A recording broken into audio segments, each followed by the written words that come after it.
PM report में doctor द्वारा मृत्यु की प्रकृति को हत्यात्मक बताया गया। तो प्रथम दृष्टया मामला हत्या का प्रतीत होने से थाना देवभोग में 302 भादावई के तहत अपराध पंजीबद्ध कर विवेचना में लिया गया था। न्याय नहीं मिल रहा है, 5 साल होने जा रहा है। हर्षवर्धन ने बोला कि मेरा कागज जो भी दिया था उसको फेंकने लगा। हाथ में रखे एक पत्थर से उसके सिर पे चोट की थी, जिससे उसकी मृतक की मृत्यु हुई थी और हेम सिंह रजक द्वारा भी उनका साक्ष्य छुपाने में मदद किया गया था। गरियाबंद जिले के देवभोग थाना क्षेत्र के अंतर्गत दही गांव में 6 दोस्त मिलते हैं और पीना खाने के बाद में जब किसी मुद्दे पर आपसी चर्चा के दौरान अचानक ये देखा जाता है कि उनमें विवाद होने लगता है। वह दूसरे दोस्त के सर पर पत्थर से वार कर देता है और उसे घायल अवस्था में देख करके अचानक उसके होश उड़ जाते हैं और वह गायब हो जाता है। परिवार वाले उसे उड़ीसा धर्मगढ़ ले जाते हैं और धर्मगढ़ में इलाज के दौरान मौत हो जाती है। इस प्रकरण को लेकर जहां उसके पिता ने संदेह व्यक्त किया था कि इसमें उसके बच्चे की हत्या हुई है करके, वहीं पुलिस जांच की बात जरूर कर रही है, लेकिन वो जांच नाकाबिल थी और ना ही तारीफ थी, जिसके चलते आरोपी पकड़े नहीं गए। 1 साल के बाद थानेदार ने उस प्रकरण को फाइल बंद कर दिया और वह फाइल बंद भी हो गया। आज उस फाइल के बंद होने के बाद 4 साल के बाद एक नया रहस्य उद्घाटन हुआ है कि आरोपी पकड़े गए हैं। जो मृतक है उसके पिता का कहना है कि वो जब थाने में पहुंच करके अपनी बातें कहता था, अपनी बातें रखता था, कि उसे संदेह व्यक्त करता था कि उसके पुत्र की हत्या की गई है, तब तक थानेदार उसे डांट दिया करता था और भगाड़ दिया करता था। और यही बातें उसको पिता को प्रेरित करता था कि जरूर दाल में कुछ काला है और यह प्रकरण कुछ और है। वह लगातार प्रयास करता रहा और पुलिस अधीक्षक गरियाबंद अमित तुकाराम कामले के पास जब उसने फरियाद की तो एक नया रहस्य खुला। न्याय नहीं मिल रहा है, 5 साल होने जा रहा है। हर्षवर्धन ने बोला कि मेरा कागज जो भी दिया था उसको फेंकने लगा, तो उसको कुछ नहीं, मेरे तरफ नहीं दिखा। न्याय नहीं दिया, न्याय नहीं मिला साहब। अभी न्याय मिले है साहब। न्याय में तो ये लोग को पूरा जेल होना चाहिए सर। पिछले कौन गुमराह कर रहा था आपको पास? वो हर्षवर्धन बैस थाना प्रभारी था। हाँ, थाना प्रभारी था सर। क्यों ऐसा कर रहा था? कैसे मेरे को नहीं दिख रहा था ना, उन लोगों के पास से अच्छा बोला, मेरे को माने मारने पीटने के लिए धमकी चमकी दे रहा था सर। क्या बोलता था? तो मारूंगा, तेरे को भी भेज देता हूँ उनके साथ, तू ऐसे मत बोल, ऐसे बोल रहा था सर। हाँ, कौन ऐसे बोल रहा था? हर्षवर्धन। हाँ बैस। उस समय का थाना हाँ, उस समय जांच नहीं करता था, धमकाता था। हाँ, जांच नहीं करता साहब, एक दिन भी नहीं किया। मैं जितना कागज लाया एक दिन नहीं किया, मेरा कागज नहीं है।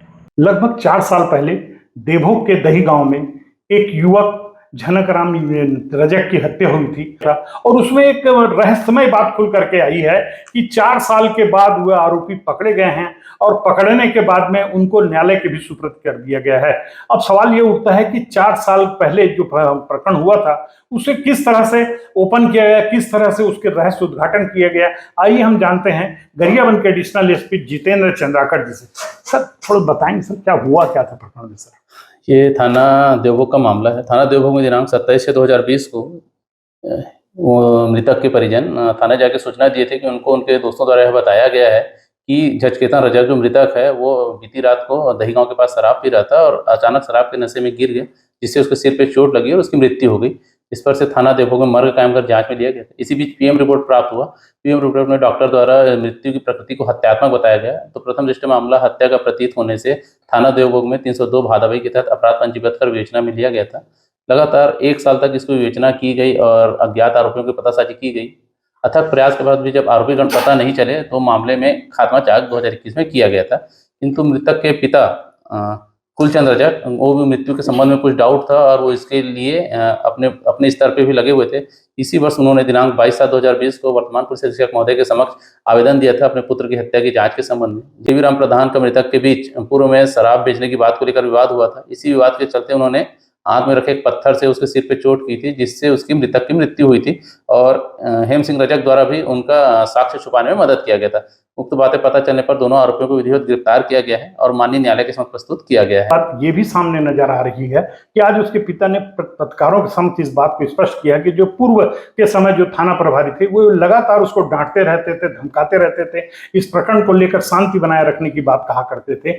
इससे यह स्पष्ट होता है कि कहीं ना कहीं पूर्व जो थानेदार थे उन पर भी सवाल और संदेह का घेरा जन्म लेता है। इस पर आप क्या कहेंगे सर?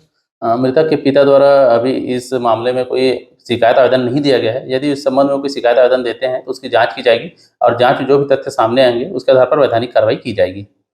सर एक अंतिम सवाल है कि बहुत महत्वपूर्ण बात है कि 1 साल के अंदर उस फाइल को बंद कर दिया गया था सर, और आज उसमें हत्या का आरोपी पकड़ा गया है। तत्कालीन समय भी अथक प्रयास किया गया था, तत्कालीन विवेचनाधिकारियों द्वारा भी पूर्ण रूप से अपना प्रयास किया गया था, किंतु किन्हीं कारणवश उस समय आरोपीगण उनको मिले नहीं, जिसके कारण विधिवत उसमें खात्मा चाक किया गया था। वर्तमान में पुनः उसको रीओपन करने के पश्चात मनोवैज्ञानिक तरीके से पूछताछ की गई है, तो इससे आरोपीगण ने अपना अपराध स्वीकार किए, जिस पर से उनको विधिवत गिरफ्तार किया गया है। तो आपने सुना कि अतिरिक्त पुलिस अधीक्षक जितेंद्र प्रसाद चंदाकर जी का भी स्पष्ट मानना है कि ये शिकायत जो हुई थी, जो प्रकरण था, वो 1 साल बाद खारिज दफ्तर कर दिया गया था, मामले को जो है खात्मा भेज दिया गया था। लेकिन उसकी पिता की सक्रियता और पुलिस विभाग के जो वर्तमान अधिकारी हैं, पुलिस अधीक्षक विशेष करके अमित राम तुकाराम कामले ने इस पर तत्परता दिखाया और उन आरोपियों को अपने कब्जे में लेने का प्रयास किया और आज उसमें एक सफलता भी मिली। फारूक मेमन, IBC 24 गरियाबंद।